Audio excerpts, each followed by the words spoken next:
Locked in the witnesses of silence, 497 days of darkness. One voice that chose to speak. Synopsis. In a city gripped by corruption and fear, investigative journalist Carla Ruiz uncovers a trafficking network protected by high-ranking officials. What begins as a report quickly turns into a desperate race against time when her younger sister vanishes. Every truth she uncovers comes at a cost, and every witness she finds is silenced. But some battles must be fought, even if you know the ending will be a grave. A story of courage, sacrifice, and voices that refuse to stay silent. Welcome to Whispers by Maga Audiobooks. I invite you to sit back, relax, and listen to this powerful story. Make yourself comfortable. The magic is about to begin. Chapter 1. Missing. The woman sitting in front of her had worn-out hands, chipped nails, and a voice so thin it could barely cut through the weight of silence. Her name was Antonia. She had come alone carrying a blue folder as old as her gaze. Inside were photos of her daughter, newspaper clippings, and a police report that had never been answered. "The last time I saw her was at the school gate," she said. Her eyes were dry. "She told me she'd be home early. She never came back." Carla took notes, though she didn't need to anymore. She'd heard the same story told in different voices at least 20 times in the last 3 months. The names changed, the ages, the neighborhoods, but the pattern remained: disappearances, institutional indifference, media silence. "Did you try going to the prosecutor's office?" she asked. Antonia let out a hollow laugh, like someone recalling something unbearable. "They said she probably ran off with her boyfriend." "My little girl was 13. Carla tightened her grip on the pen.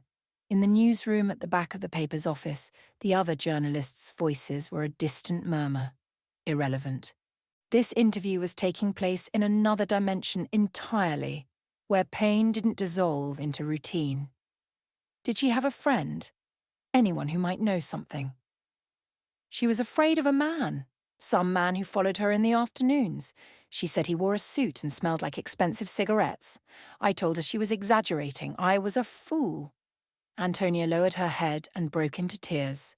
Carla leaned forward and placed her hand over hers. She had lived through this scene more times than she could count, but she never managed to grow numb to it. And deep down, that was what hurt the most. When Antonia left, Carla filed the folder away with the others. She already had a box full. Missing folder 2. All labelled with handwritten names. She stayed seated at her cubicle, staring out the window, where the city buzzed as if nothing were happening, as if people didn't vanish in broad daylight, as if girls couldn't be erased from the map without the world missing a beat. Lucia, her younger sister, had told her recently that she was overdoing it. "You can't save everyone, Car. You're going to burn yourself out." "I don't want to save everyone, just one," she replied. "Just one. Then I'll know writing is still worth it." She picked up her recorder and turned on the red light. Her voice, calm yet firm, filled the room. Day 94. Antonia Guzman's case adds to the other 27 I've documented. Same pattern: poor girls, marginalized neighborhoods, police responses either non-existent or insulting. The system isn't broken. The system is working exactly as it's meant to protect the predators. She paused. Outside, the sky was beginning to darken. On her phone, a message from Lucia. "Dinner at my place tonight. Don't flake. I need to tell you something." Carla smiled for the first time that day. She put away the recorder and closed her notebook. She didn't know that it would be the last time she'd ever see Antonia, or that Lucia was only a few hours away from disappearing. Chapter 2. Shadows in the newsroom. "Carla, do you have a minute?" Her boss's voice sounded neutral, emotionless. As always, Manuel Arango had spent 30 years at the newspaper, more out of endurance than passion. He was one of those men who knew how to survive in any climate, always wearing the same grey tie and preaching the same cautious speech. "I've got a minute," she replied, without looking up from her notebook. I'm concerned about your angle. You've filled half the crime section with these cases of girls. Missing, you said. Carla slowly lifted her gaze. That's right. 28 as of today. I have files, interviews, official reports, and no one's talking about it. Arango sighed. Yes, but we can't publish everything you think is important. This paper isn't a blog. We have to be careful with the focus. Elections are coming, remember? And several of the names you're mentioning are tied to campaigns, charities, social programs. Precisely why we need to talk about it, Carla interrupted. Because they're covering filth with banners. I didn't come here to sugarcoat the truth, Manuel. He looked at her in silence. Then he spoke, using that voice he saved for when he wanted to sound reasonable. Tone it down. Take a couple of days off. Write something lighter. A culture piece. A neighborhood story, whatever. Clear your head. Carla felt a buzzing in her temple. It wasn't anger yet. It was disappointment. And that hurt more. Is that an order? It's a suggestion. But if you insist on pushing back, we'll have to discuss it with management. Carla picked up her notebook. She said nothing. It wasn't worth it. As she left the office, she walked with purpose between the desks. Everyone looked away. No one wanted trouble. No one wanted to see what she was seeing. That night she got home late. Lucia was waiting with a candle lit, books scattered, and a bowl of soup gone cold. I thought you weren't coming. Sorry, Carla said, dropping her bag heavily onto the chair. My editor wants me writing about artisan bakeries while girls vanish at traffic lights. Lucia approached gently, hugged her from behind. Carla took a few seconds to respond. You can't carry it all, Lucia whispered. Not alone. Carla sat down, rubbed her forehead. Lucia handed her a tea. So what were you going to tell me? Lucia hesitated, then pulled out her phone. This came yesterday. A private message from a profile with no picture. Listen, she played the audio. We know who your sister is. Tell her to stop. Before someone has to teach her to be quiet, we don't want to hurt you, but we can. Carla shot upright, her heart pounding against her ribs. She snatched the phone. Who sent this to you? I don't know. I blocked the account right away. Carla paced, breathing like the air was fire. Lucia, listen carefully. From now on, you don't go to college alone. Change your route. No public social media. No routines. Nothing. Lucia nodded, frightened. Carla turned on her recorder. Day 95. They've threatened my sister. This is no longer just an investigation. It's personal. She didn't sleep that night. She sat in front of the wall map, red strings connecting points, neighborhoods, names, dates, like a crime board. At the center, a question written in black marker. Who is behind this? And below, a newer one. Who gets taken first? Chapter 3. The Report 17. The box arrived without a sender, without tape, without warning. It appeared on her desk at 9:43 a.m. Carla found it when she came back from the cafeteria, still holding her coffee. It was a small brown box, ordinary. Just her name on it, written in black ink. Nothing else. She looked around. No one seemed to have noticed. Arango wasn't in the office. Her colleagues were immersed in their screens, writing sports stories or covering the new minister's visit. Heart-pounding, Carla closed the door to her small cubicle and opened the box.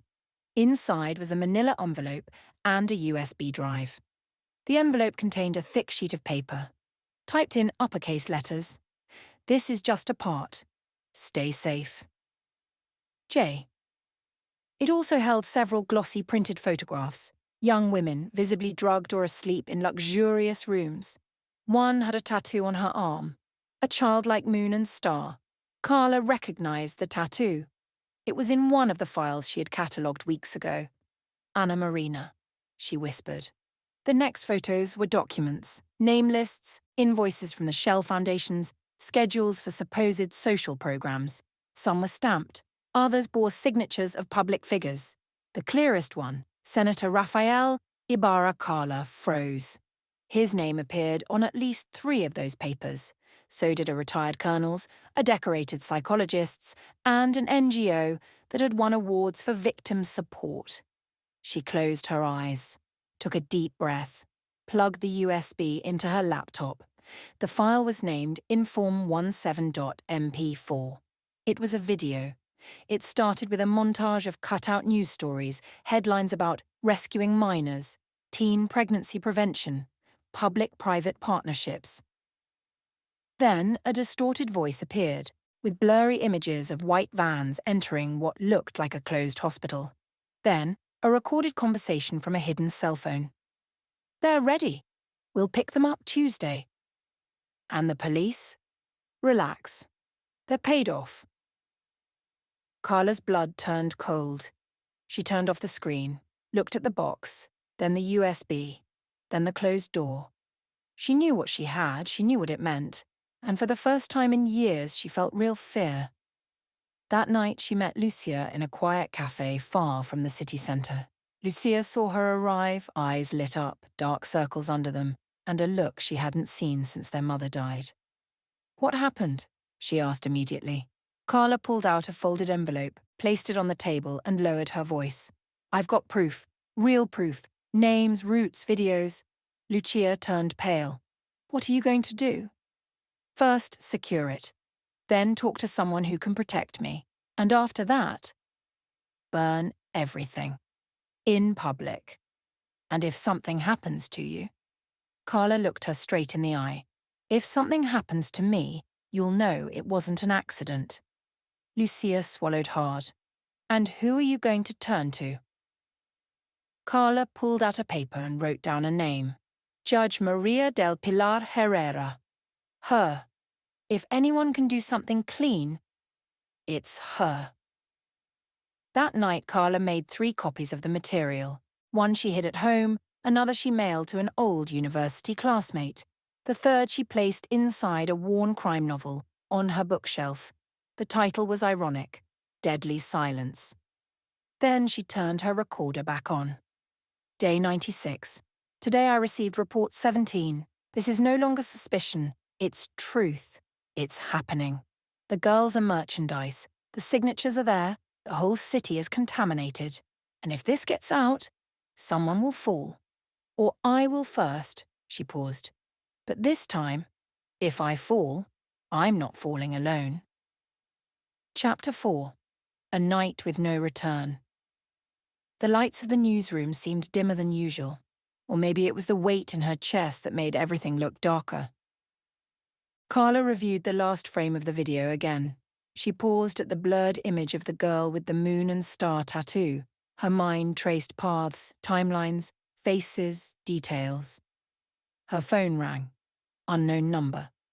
She hesitated. She answered. "Is this Carla Ruiz?" "Who's asking?" "If you want the truth, come alone.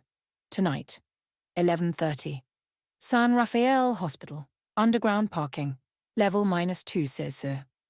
Before she could say anything, the call ended. She stared at the screen for several seconds. The name of that hospital had appeared in one of the documents. It had supposedly closed 2 years ago due to budget cuts. She stood up, heart pounding, took her recorder, her notebook, the USB copy. She didn't tell Lucia. She didn't want to scare her again. She just left her a note on the kitchen table. "Don't worry, I'm working late. I love you." She arrived at 11:22. The hospital was a grey skeleton on the edge of the city. The fence was half torn down. There were no guards, no lights. She parked a block away, put on a hoodie, and walked with quick steps toward the underground parking entrance.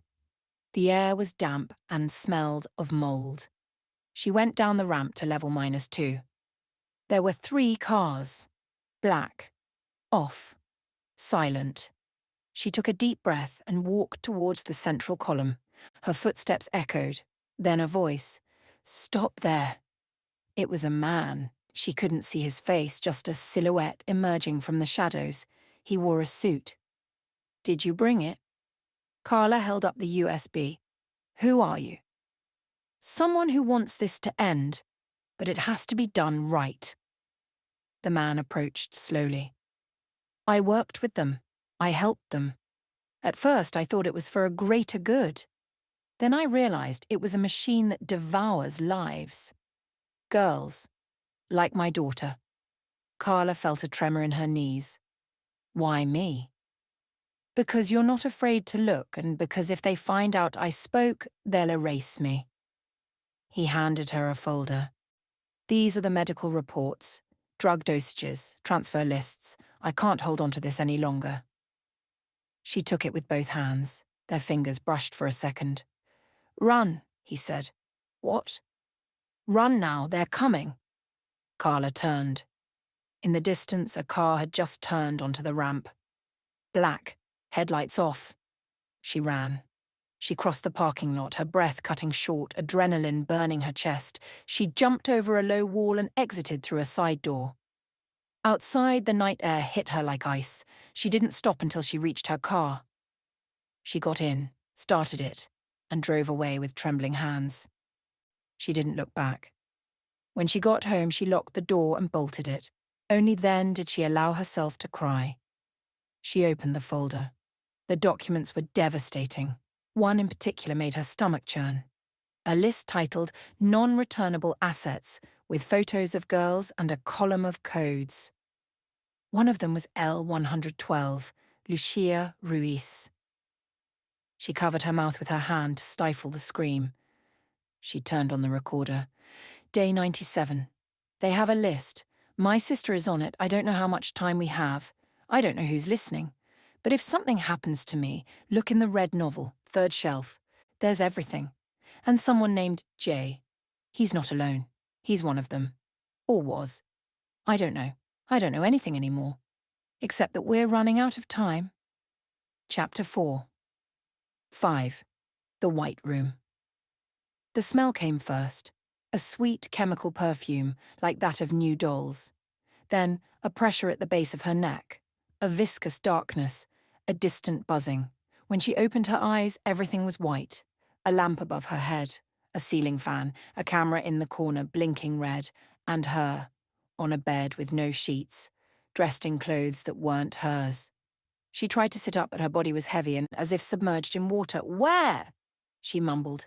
The door was closed, no handle on the inside, on the wall a mirror that reflected nothing. It was one-way glass. She knew that. She'd seen it in movies. Never thought she'd see it from this side. The fear came slowly like a sickness. She didn't scream. She didn't cry. She just looked around, eyes wide open. She wanted to understand. She didn't know how long she had been there. It could have been hours. It could have been days. Food came on plastic trays through a slot. Lukewarm water, saltless rice. No clock. No voices. Just the sound of the fan, and sometimes footsteps on the other side of the door. Sometimes she dreamed Carla burst in with a flashlight, hugged her, whispered, "It's over. I'm here now." But when she woke up, the room was still white, and Carla wasn't there. One day, was it the 3rd? The 7th? The door opened. 2 men in gloves took her to another room. There, a woman in a medical coat asked her questions without looking her in the eye. Do you have a history of anxiety? Have you ever thought about hurting yourself? Did your sister influence you to make things up? Lucia didn't answer. She just watched. The woman sighed, took notes, asked her to sign something. Lucia refused, so they injected her. She woke with her head heavy and a phrase carved into her chest. You're not missing. You're just under observation. She began to write in her mind. Phrases, words, verses she'd learned as a child. A caged bird still sings, even if no one listens. She clung to that, to rhythm, to the memory of Carla, to her voice. And she repeated in her mind the words Carla had said the last time they saw each other. If something happens to me, you'll know it wasn't an accident. Lucia closed her eyes, felt a tear slip down, slow and stubborn. They didn't know who they were dealing with. She wasn't as fragile as she seemed, and her sister wasn't so easy to silence. One day, she would get out of there, and when she did, she would tell everything, until the world trembled. Chapter 5. The Names of Power. The judge received her at home. Not in her office, not in a cafe, not in a borrowed conference room. At home. That detail for Carla said everything. It was an old apartment, austere, filled with dark wood, heavy curtains, and books stacked everywhere. There were no family photos in sight, just a small marble figure on the mantel, a blindfolded woman with a broken scale. I don't usually receive journalists in my living room, the judge said without needing to raise her voice. I don't usually trust judges, Carla replied, sitting down. Maria del Pilar served tea. Her movements were slow, measured. Her face looked carved in stone, but her eyes spoke another language. One Carla understood perfectly, the language of women who have learned to survive in a world built to destroy them. I read your article, she finally said, 3 times. The content doesn't surprise me.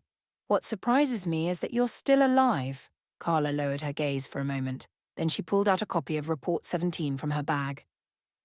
This isn't everything, but it's enough to start. I need someone who isn't rotten inside, or at least who still remembers what rot feels like. The judge took the documents and read in silence for long minutes. She turned one page, then another, and another. She only stopped when she saw the list of implicated foundations. There are names here that have been awarded by the United Nations. Ministers, generals, public figures. If this goes wrong, they'll bury us alive. If we don't do it, we're already dead, Carla replied. My sister was disappeared. She's alive. I know it. And I need to move this case before they silence me too. The judge looked at her. A long, heavy silence settled between them. Then she spoke. Are you willing to sign a sworn statement? Yes. Are you willing not to be believed, to be defamed, to be legally harassed? They're already doing it. Are you willing to do it even if nothing changes? Carla swallowed hard. Her voice cracked just a little. I'm willing to do it if even one of them comes back. That's enough for me. The judge nodded slowly. Then she stood and walked to a bookshelf. She pulled out a sealed envelope and placed it on the table. This is mine. I've kept it for 15 years. It contains documents from a similar network. I was never able to do anything with them. But if we combined both pieces, we could open a case. Carla didn't move. Something broke inside her. It wasn't fear. It wasn't pain. It was something deeper. A kind of brutal hope. The judge continued. Tomorrow I'll summon Prosecutor Gaetan. I don't trust him, but his assistant is one of the few people who still believes in the law. If we manage to launch a formal investigation, they won't be able to silence us without leaving a trace. And if they stop us first, then we'll leave a trace with every step, every copy, every person brave enough to look. I don't have much time left, Carla. No career to protect. But I still have my dignity. When Carla left the building, it was already night. The city seemed different, more dangerous, heavier. A starless sky, streets breathing secrets. But something had changed. She was no longer alone. And in this war, that was the closest thing to a miracle. Chapter 5. Point 5. The elegance of control. Power doesn't need to raise its voice. He learned that in his first trial, when he was just a young prosecutor with a good haircut and a freshly inherited last name. There was no need to shout. All it took was a look and a smile. Fear would do the rest. Rafael Ibarra was reading the report on his tablet, slowly, silently. His fingers moved over Carla Ruiz's words with meticulous calm, as if he were studying an interesting painting in a second-rate museum. What a dangerous woman, he murmured, emotionless. He looked up. Across from him, in the club's private lounge, a man stood nervously, holding an untouched glass of water. Are you going to do something, Senator? Ibarra looked at him as if a piece of furniture had just learned to speak. We made a mistake, he said finally. Not in the operation, in the approach. We underestimated her resilience. The man nodded and lowered his eyes. Shall I mobilize friendly press? They're already on it. The key isn't convincing the country to that. Sir, it's keeping the judges quiet. He closed the tablet, took a sip of wine, rested his fingers on the table like a conductor pausing between movements. And the sister? She's contained. But there's a complication. She talks in her sleep, a lot. And there's a nurse who... Ibarra cut him off with a sharp look. Solution. Not report. Silence fell again. The man nodded and left. Ibarra remained alone, listening to the club's ambient music. A soft violin, oblivious to everything. He pulled out his phone and typed a short message. Activate shadow protocol. Involve Prosecutor Gaitan. If he moves, watch the judge. He sent it, then crossed one leg over the other. He smiled, not out of arrogance, not out of satisfaction, but out of certainty. Carla's problem wasn't her article. It was her faith. People who believe they can change the world are the easiest to destroy.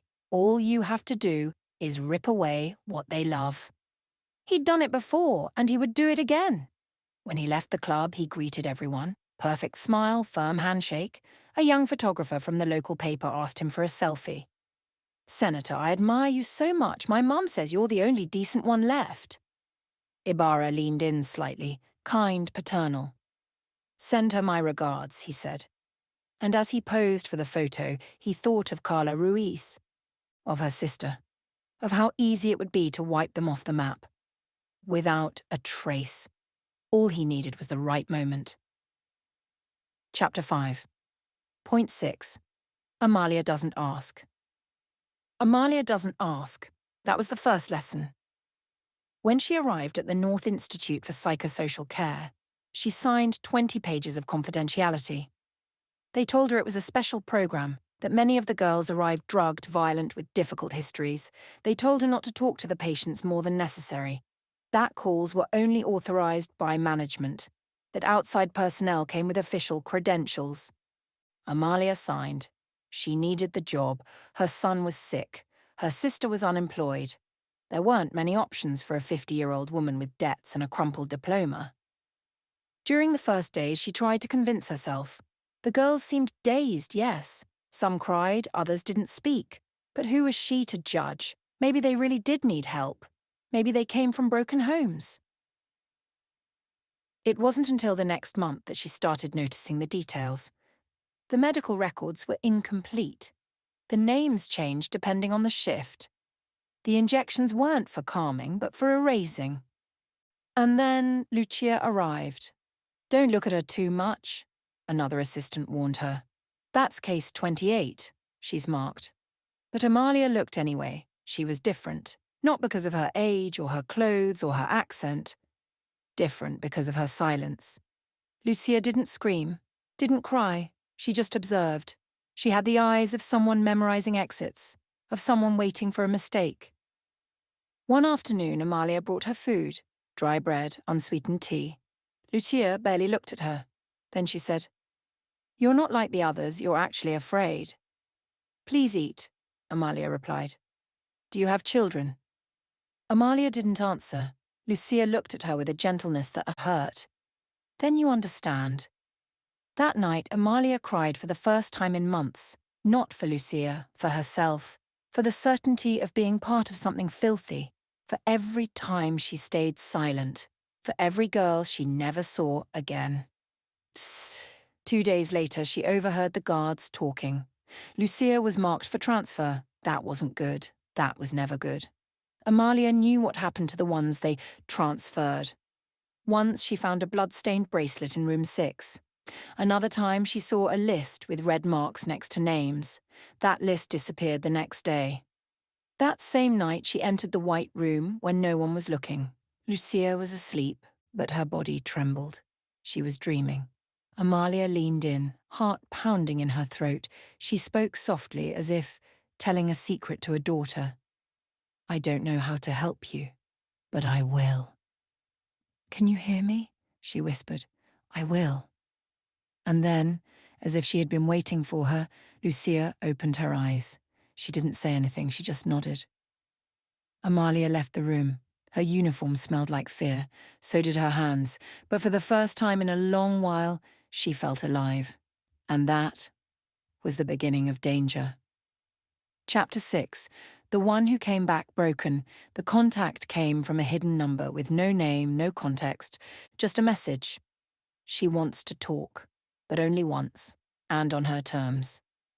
The judge hesitated. Carla didn't. "Tell me where and when," she replied. The meeting point was an abandoned warehouse behind an old train station south of the city. Outside, everything looked like ruins. Inside, the ruins were still breathing. The young woman was waiting, sitting on an old mattress. She wore a hooded sweatshirt, her gaze evasive, and a plastic bottle in her hands. Her name was Isabel. At least that's what she said. Carla introduced herself bluntly. The judge did too. Isabel just nodded. "What do you want to know?" "Everything you remember," Carla said. "Everything you can bear." Isabel laughed without joy. "Bear? I don't remember. I survive. Do you know what it's like to go weeks without knowing if it's day or night? To be called by a number, not your name, to hear footsteps and not know if they're coming to inject you or sell you." The judge stepped closer respectfully. "You don't have to tell everything, just what helps us understand." Isabel looked at her, and something in her face, a wrinkle, a tremor, a crack seemed to give way. The place was white, clean, almost clinical. They told us we were part of a treatment, that our families had abandoned us, that we were sick. At first I believed it, then I realized we were merchandise. She paused, her hands trembled. Some were just little girls, one was 11. I took care of her as best I could until one night a visitor came. I never saw her again. Carla gripped the recorder tightly. She didn't speak. Isabel continued. "They had hierarchies. There was a man, always in a suit, wore expensive cologne. They called him the benefactor. Everyone obeyed him, even the women. The last time I saw him, he was carrying a file with my name on it. I escaped that night, through the laundry room window. A worker helped me. I never saw her again." Carla looked up sharply. "A nurse?" "Yes. Dark-skinned, older." Her hands trembled, but she left me the bathroom keys. She looked me in the eye and said, "Run." I don't know her name, but I owe her my life. The judge exchanged a glance with Carla. Amalia. It had to be her. Isabel stood, took a breath. "Don't look for me again. I don't want to be on the news. I don't want to be called a victim. I don't want to be anyone anymore." "But you're living proof," Carla said, desperate. "No, I'm the scar," Isabel replied. "If you keep digging, they won't forgive you. They don't lose, they erase." When they left the warehouse, the night was thick, unmoving. "What do we do now?" Carla asked, trembling. The judge pulled a folded paper from her coat. "She said something that chilled me, the benefactor." Carla nodded. "And?" "That was Rafael Ibarra's internal nickname. Back when he worked in juvenile services before becoming a senator. It was used in internal memos, sealed reports. Very few people know it." Carla didn't breathe. The judge went on. "Now we have a name, a face, a testimony. It's time to make them bleed." Carla got home that night, closed the door and cried. Cried without pause, for Lucia, for Isabel, for all of them. Then, like every night, she turned on the recorder. Day 98. Today I spoke with a walking scar. Today I heard the truth, unfiltered. And today, I decided I won't stop until the benefactor falls, even if it takes me down with him. Chapter 7. Voices that Cross Borders. The Witnesses of Silence. Carla and the judge met in an underground parking lot. It wasn't paranoia, it was common sense. Calls were tapped, emails filtered. Someone had left an unmarked envelope at the judge's doorstep with a single word inside. Silence. "We need to get this out of the country," the judge said bluntly. "I have a contact in London, investigative journalist. But they need stronger evidence. The video isn't enough. They want internal documents, receipts, letters, emails." "I can get them," the judge replied, pulling out a folder wrapped in plastic. These are copies from the old network I dismantled years ago. Rafael Ibarra was already involved, as legal advisor.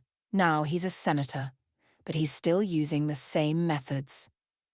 Carla took the papers with trembling hands. And how do we send them without being traced? My niece is travelling to Europe this week. She doesn't know anything, but she can deliver them as a family story for her thesis. No one suspects an art student. Carla nodded. Everything felt too fragile, too easy to shatter. But there was no other option. That same night, Carla wrote a new report. She titled it, Final Report, The State's Girls. She added photos, audio clips, encrypted testimonies, code names. She sent it encrypted, using 3 different keys to 3 journalists abroad. The subject line was just one sentence. If I die, this will burn. Chapter 8. The Key Up the Sleeve. Amalia noticed the guards were more tense than usual. Lucia's transfer had been delayed. Something didn't add up, and in the air floated that invisible electricity that always comes before a storm. That night she entered the room carrying a tray. Lucia wasn't asleep. Amalia sat down like it was an ordinary visit. We're going to try, she whispered. Lucia didn't react at first, but then she looked at her. And in that glance there was more than trust. There was alliance. When? 2 nights from now. I'll switch your transfer file with another patient's, someone already discharged. That night, one of the guards is pulling a double shift. I have his password. I'll get you out through the waste hallway. And you? I'm staying. I'm not ready yet. But you are. Lucia bit her lip, clenched her fists. I don't want to leave without knowing what happened to the others. Amalia swallowed hard. Then remember, everything. Every face, every voice, every room. One day you'll speak for all of them. Lucia nodded, then whispered, and you, don't forget your part. Amalia left a small folded paper beneath the mattress. A route, a contact, an address, and one sentence written in her trembling hand. Find Carla Ruiz. She's waiting for the truth. That night, in the nurses' quarters, Amalia looked at her reflection in the mirror. She didn't see a hero. She didn't see a traitor. She saw a woman who was afraid, but had purpose. And sometimes, that's all it takes to start a revolution. Chapter 10. Damage Control. 3:41 a.m. Rafael Ibarra wakes to the buzz of his second phone. The red one, the one that doesn't show up on official records. It only rings when something goes wrong. Yes? Number 28 escaped. Silence. Confirmed. Yes, sir. She went out through the waste hallway. Inside help. No cameras on that route. Ibarra sits on the edge of the bed. He doesn't turn on the light, just presses the bridge of his nose. Where is she now? We don't know yet. Then she hasn't escaped. Yet, he hangs up. 4:02 a.m. He calls an emergency meeting on a secure line. This isn't an escape, he says calmly. It's a leak. If she got out, someone opened the door. And if there's one crack, there might be more. What do you want us to do? One of the operators asks. First, erase number 28's intake records. Wipe her from every list. Second, change the code to the East Wing. Third, find the woman who helped her, Amalia, right? Yes, sir, night nurse. Neutralize her, but make it look like she quit. Voluntary disappearance. Keep it quiet. 5:15 a.m. Ibarra watches the sunrise from his terrace. A young reporter had requested an interview that afternoon, something light about youth and politics. He smiles. Perfect. He calls his communications chief. Draft a column under my name. Emotional. Talk about my late sister. Mention my work with vulnerable girls. I want my face on every headline tomorrow. But not because of her, because of what I represent. And if the girl talks? Ibarra sips his coffee, smiles like a man who knows the rules of fire. So what if she talks? The world doesn't listen to a nameless victim. The world believes in power when power cries. 6:03 a.m. An unsigned email hits Prosecutor Gaitan's inbox. She escaped. The journalist knows more. So does the judge. Time to choose which side of history you want to be on. Shadow. 6:10 a.m. In the halls of power, the system doesn't scream. It simply shifts its pieces and prepares the next move. Chapter 11. The Call. 6:37 a.m. The phone rang insistently. Carla, her body worn from yet another sleepless night, could barely focus on the screen. Unknown number, she answered without thinking. Hello? Silence, and then a voice. It's me, Carla, it's me. Carla couldn't breathe. Lucia, I'm out, I escaped, I don't know where I am. They're looking for me. The world turned into white noise. Carla sat up in bed, her heart pounding in her throat. Are you hurt? No, but I can't stay here. Tell me what you see. Give me something. Anything. Lucia, breathless, described a torn sign, a bus station, a park with broken statues. Carla searched Google Maps as they spoke. She found her in the south of the city. 10 minutes from a safe house, the judge knew. Listen carefully, Carla said as she turned on her computer and pulled up the exact address. There's a house on 92nd Street and 13th. Grey gate, red graffiti. Knock twice, then once. The woman's name is Norma. She'll open. Don't say your name. Just go. Can you do that? Lucia swallowed hard. Yes. Are you alone? Yes. Then run. Don't look back. 7:14 a.m. Carla called the judge. Lucia escaped. The judge didn't answer right away. Then, the game has changed. If she's alive, they'll silence her. They won't let her breathe another 24 hours. I sent her to Norma's house. Perfect. She'll be safe there for a while, but Carla, listen. Now you're in her place, and that makes you the next target. Carla hung up, sat in silence. Lucia was alive. Lucia had escaped. Lucia was evidence. And in that moment, Carla knew she was no longer a journalist. She was a frontline. Chapter 11:5. The Nurse Who Never Returned. 7:42 a.m. Amalia didn't go home. She didn't even pack. She knew that as soon as they discovered Lucia's escape, they'd know who helped her. No one else had access. No one else had the heart to do it. She left her ID badge on the control desk, her uniform in the bathroom, and her watch on the shelf where she clocked in every day. She walked out the back of the building, didn't run, didn't look back. She knew she wouldn't have many hours of lead time. At 9:30 a.m., she reached a small town down south. She had a friend there, also a former nurse, retired years ago. She told her just enough, that she needed sleep, that she needed silence, that maybe someone would come looking. The friend didn't ask, she just made her some tea. And that girl, did she make it out? Amalia nodded. Was it worth it? Amalia thought of Lucia's eyes, of the way she nodded that night, of the silent promise between them. Yes, she said, it was worth it. 2:12 p.m. An unmarked car parked 3 blocks from town. 2 men got out. One smoked, the other talked on the phone. Amalia's friends saw them from the window. She said nothing, just walked into the room. Amalia was reading. She handed her a handwritten page.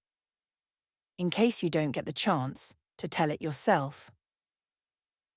Amalia read the paper. A letter, addressed to Carla Ruiz, signed in her own name. She smiled, slipped it into an envelope and said, I still have something left to deliver. 5:46 p.m. The men from the car knocked on the door. No one answered. The house was empty, but on the table in plain view was a white envelope with a single word on it. Justice. Amalia disappeared that day. Her body was never found, nor her bag, nor her full story. But 1 week later, Carla Ruiz received a certified letter with no return address, signed in blue ink. And inside was the missing key to bring down a monster. Chapter 12. The Reunion. Safe House, 8:42 p.m. Carla arrived in a taxi with no logos, wearing a hoodie, fingers burning with nerves. She knocked on the door in the agreed pattern. 2 knocks, a pause, 1 more.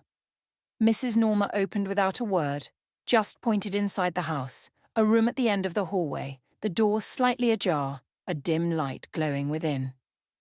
Carla walked forward, feet numb, as if she were walking a tightrope, as if the air itself weighed her down. And then she saw her, Lucia, sitting on the edge of the bed, hair messy, borrowed clothes, hands clasped, eyes larger, older, more her own. Carla froze. She couldn't speak. Lucia could. "I thought you weren't coming." The voice was the same, but also not. Carla took a step, then another, kneeled in front of her, and there, without ceremony, without speeches, she embraced her. Lucia didn't cry. Carla did. She cried for all the nights spent searching, for all the times she feared she'd find her dead, for all the words they no longer knew how to say. "You're here," Carla whispered. "You're alive." Lucia nodded, eyes wide open. "But I'm not the same." "It doesn't matter." "Yes, it does," Lucia said with a quiet strength that hurt. "Because if we want justice, we have to understand we're no longer who we used to be." Carla swallowed hard. "Can you tell me?" Lucia nodded, and slowly, like someone opening a wound with care, she began to speak. For hours, Carla listened. Everything, the white room, the names they used, the woman who helped, the others, the ones who didn't make it out, the ones who screamed at night, the ones who stopped screaming. Lucia didn't raise her voice, she didn't gesture, she just told it, with the precision of someone who had memorized her own pain. Carla recorded, but also trembled. "There's a list," Lucia said at last. "A blue folder marked Rai. I saw it. It had names, dates, transfer numbers. It's in the East Wing, locked office. Kwai, Rafael Ibarra." When she finished, Lucia looked at her. "Do you think anyone will believe us?" Carla took her hand, no longer the hand of a girl, but that of a survivor. "It doesn't matter if they believe us. What matters is that they fear us." Chapter 13. The One Who Doubts, the One Who Remembers, and the Ones Who Prepare. 1. The Prosecutor, 8:03. AM Office of Prosecutor Gaitan flipped through the dossier with clouded eyes. It had been left on his desk with no note, no signature, no explanation, but he knew where it came from. Photos, testimonies, names of collaborating institutions, and among it all, a low-resolution copy of a medical file. Case 28 status, unstable, requires prolonged sedation. Authorization, Rye. He closed the folder, walked to the window. He hadn't smoked in 3 years. Today he lit one. "What the hell did you do, Raphael?" The phone rang. It was the Minister of the Interior. "Gaitan, foreign media are asking about a supposed report on institutional abuse. Do you know what they're referring to?" The prosecutor pressed the cigarette between his fingers. "No idea, Minister, but if something comes up, we'll know how to handle it." He hung up, stared at his reflection, and understood what it meant. Either he sank with the system, or he helped blow it up from the inside. 2. Carla and the judge.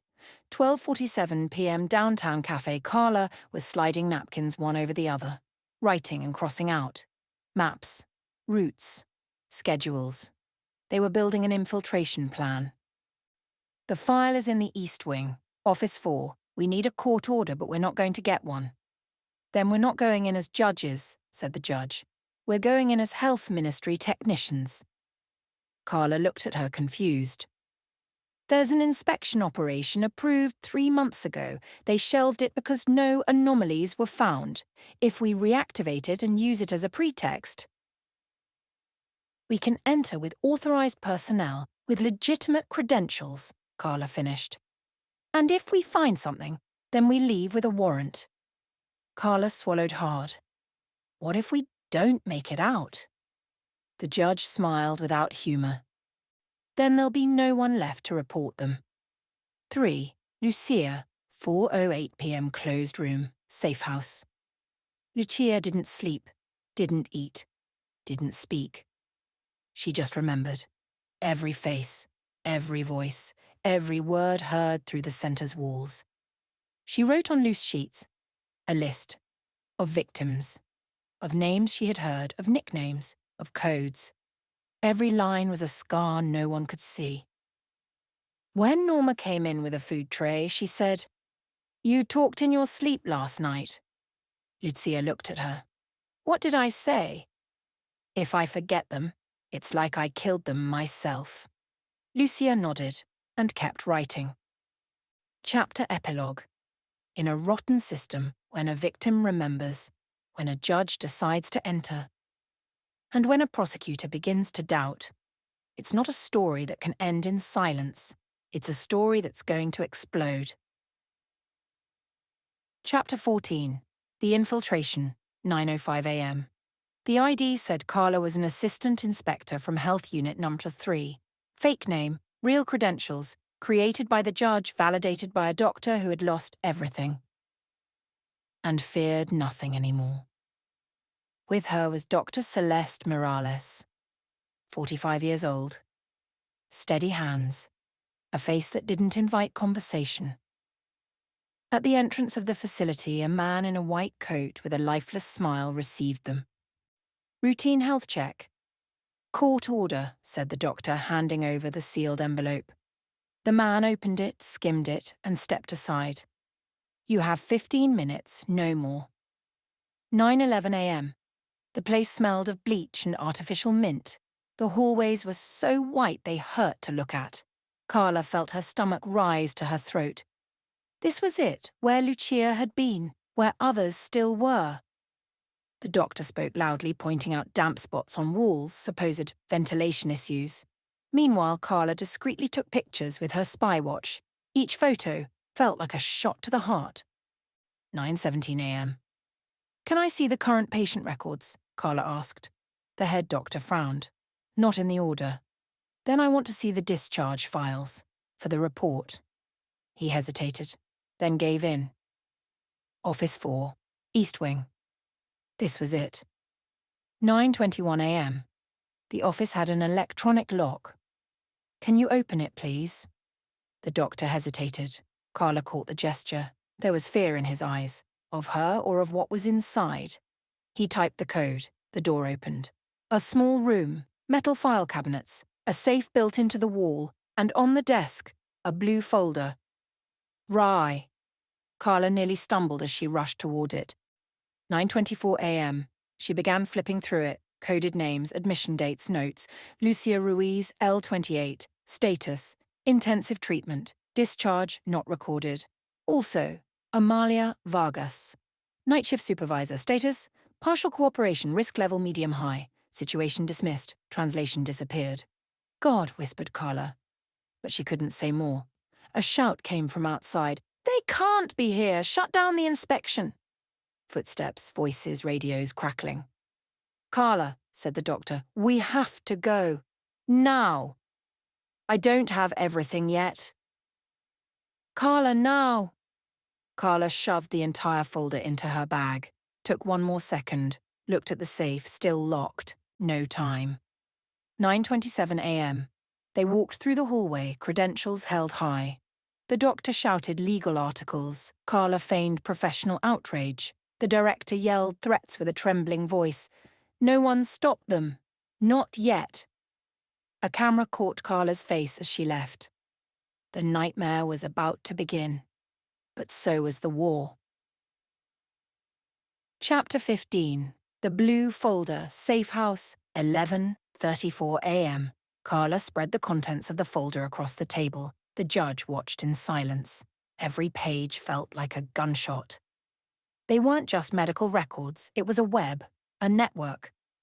Agreements with shell foundations, transfers for therapeutic support with no justification, signatures of psychiatrists who had been dead for years.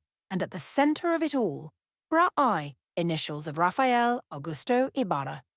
But that wasn't the worst part. Among the documents, there was a list of special discharges. "What's this?" Carla asked. The judge frowned. She picked up a sheet. "External transfer authorized option E." Oh my God. What? Option E was the code for minors handed over to third parties, to benefactors, alleged rescue families. Trafficking. Trafficking. Legalized. Sanctioned with judicial signatures. Carla felt nauseous. Lucia had been on the edge. Amalia had tried to stop something far darker than anyone had imagined. How many girls? The judge scanned quickly. 42. And how many came back? None. "This," Carla said, her voice steady, "this isn't a story." "It's a bomb," said the judge, "and we're going to set it off." Chapter 16. Blood on Silk. Rafael Ibarra's office. 1:07 p.m. "Who let them in?"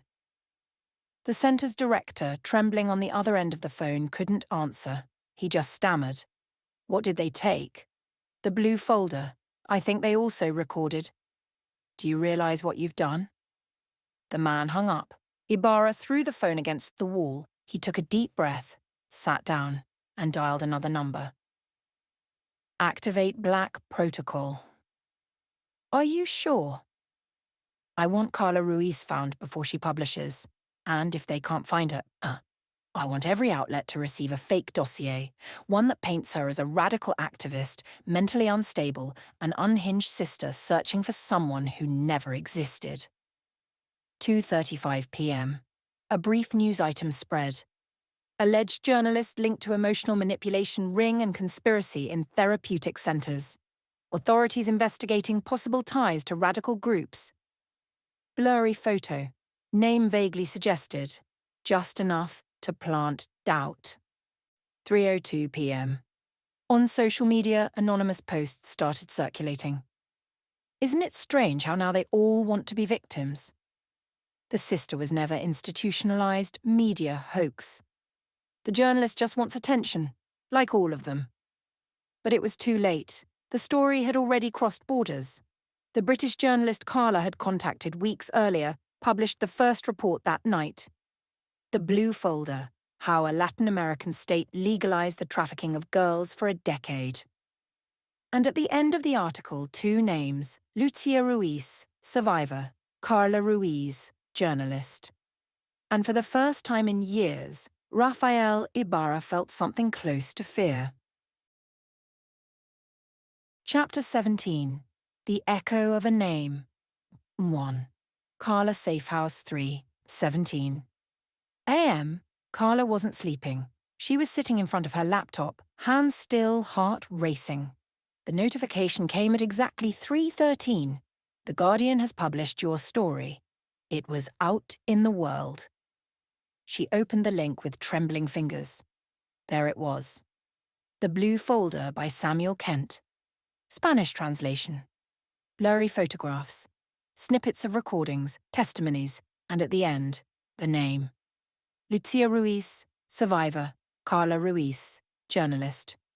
The world was spinning. She stood up, walked around the room, came back to the desk, closed the laptop, opened it again.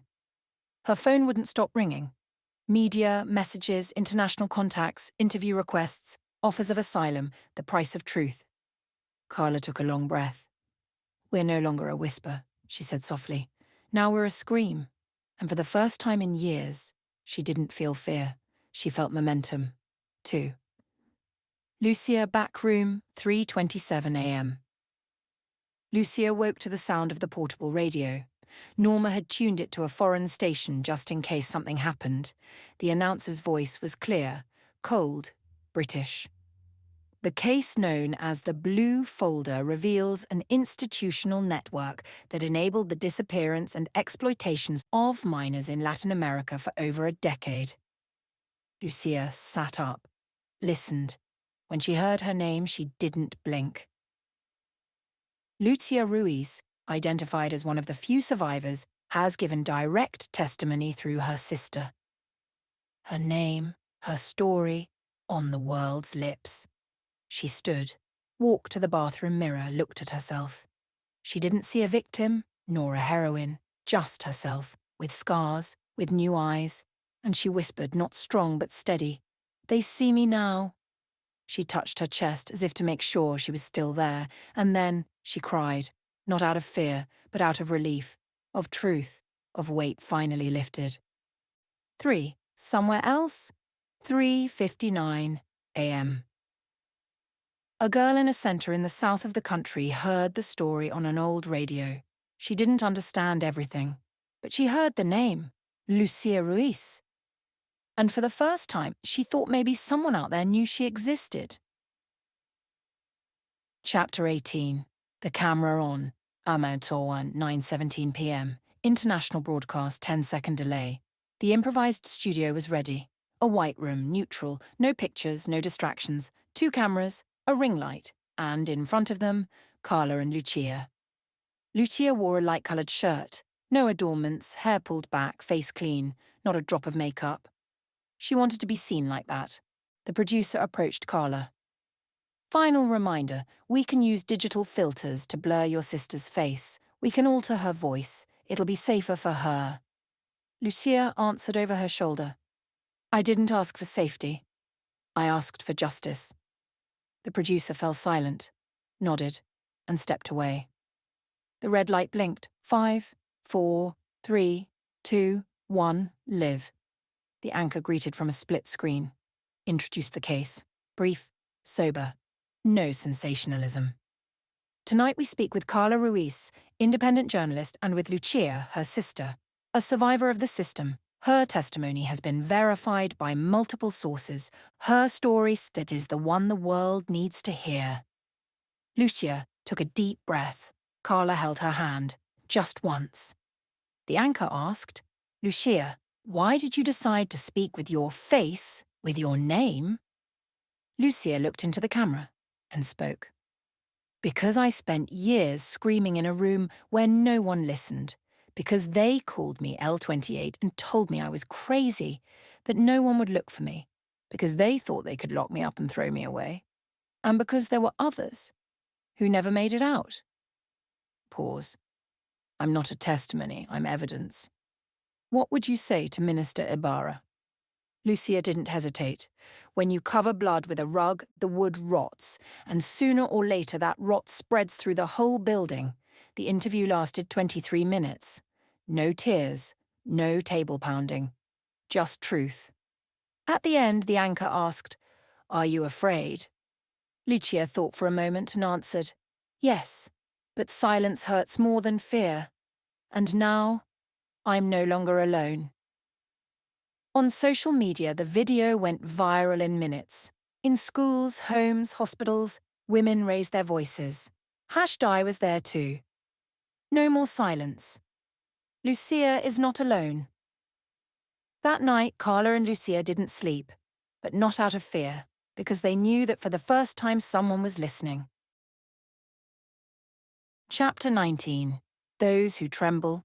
8:47 a.m. Ministry of Social Protection. Rafael Ibarra slammed the laptop shut. He was sweating despite the air conditioning.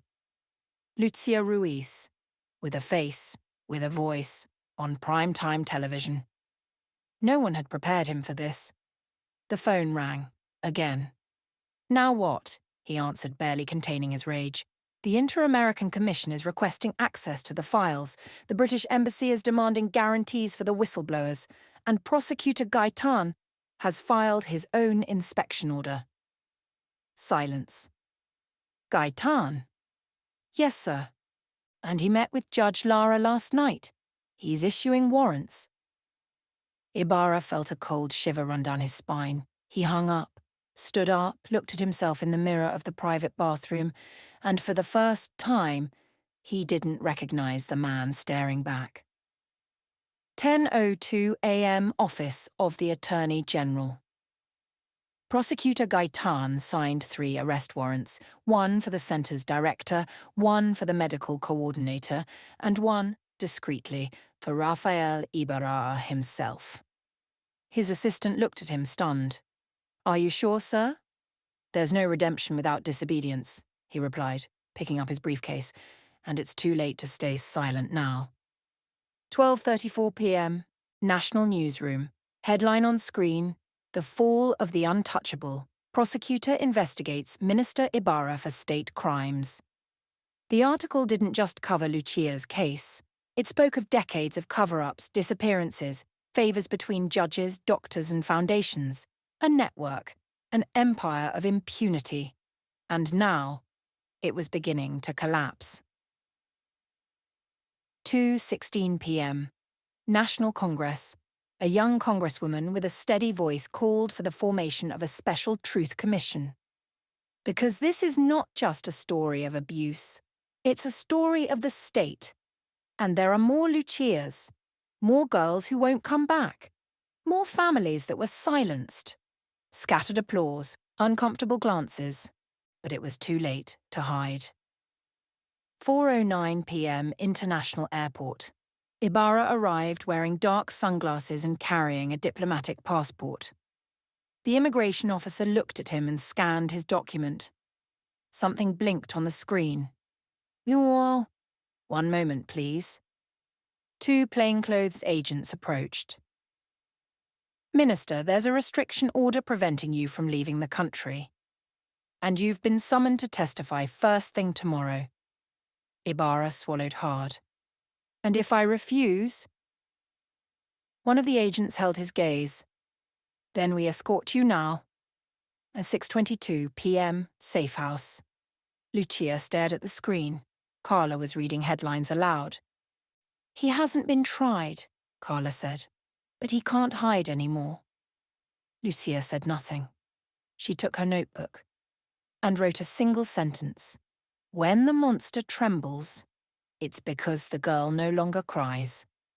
Chapter 20. The Fall is Not Justice.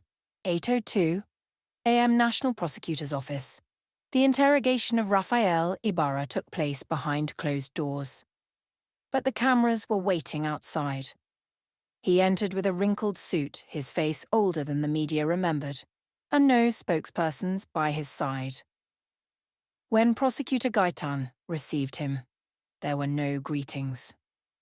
Just folders on the table, and a recorder switched on. "You signed these transfer orders," said Gaitan. "Minors sent to private institutions with no oversight. Some never returned." They were reintegration programs, adoptive families. In other countries? With whom? Silence.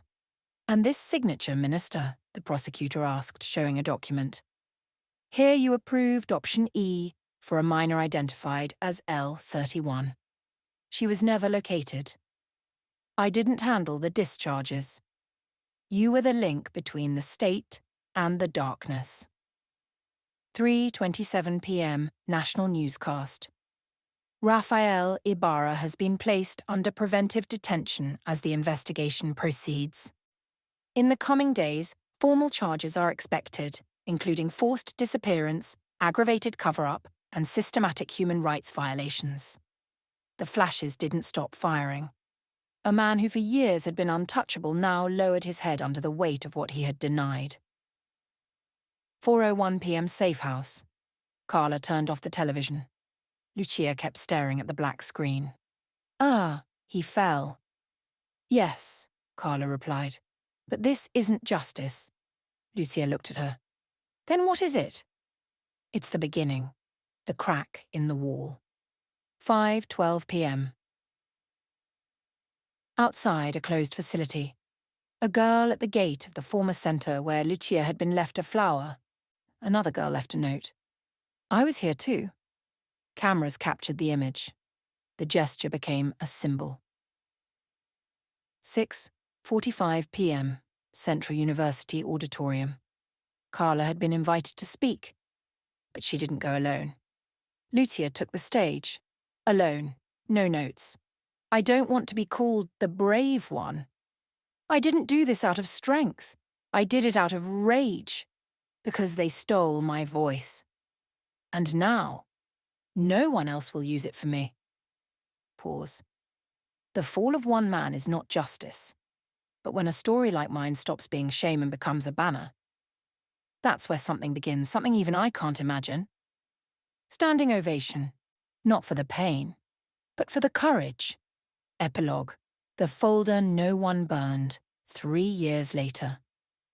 Lucia walks down a hallway filled with sunlight. It's spring. In the distance, you can hear the murmur of girls playing. She's in a small neighborhood library. Nothing fancy, just warmth. On the walls, hand-drawn pictures. Trees, bodies in motion, words like voice, home, dignity. In a simple, unpolished wooden display case, there's one book on exhibit. Blue cover, embroidered title. The folder no one burned. Author, Lucia Ruiz. A few girls approach. One of them, about 9 years old, points shyly. "Are you the one from the book?" Lucia smiles. "No, the book belongs to all of us." "But you wrote it." Lucia nods and kneels in front of her. "I wrote it so you wouldn't forget that you can write yours too." The girl hesitates. "Even if no one believes me?" "Especially if no one believes you." In a corner, Carla watches. She hasn't published any more big reports. But she now coordinates a support network that has helped more than 80 women reclaim their stories. She didn't become famous, but she changed the country, word by word. Lucia sits down with the girls. She opens a notebook. "Today I'm not going to read to you." "What?" "Today we're going to write, together." "Write what?" "Anything you want. Your names, your ideas, your monsters, your songs. All of that fits in a folder. If someone has the courage to open it." The camera pulls back.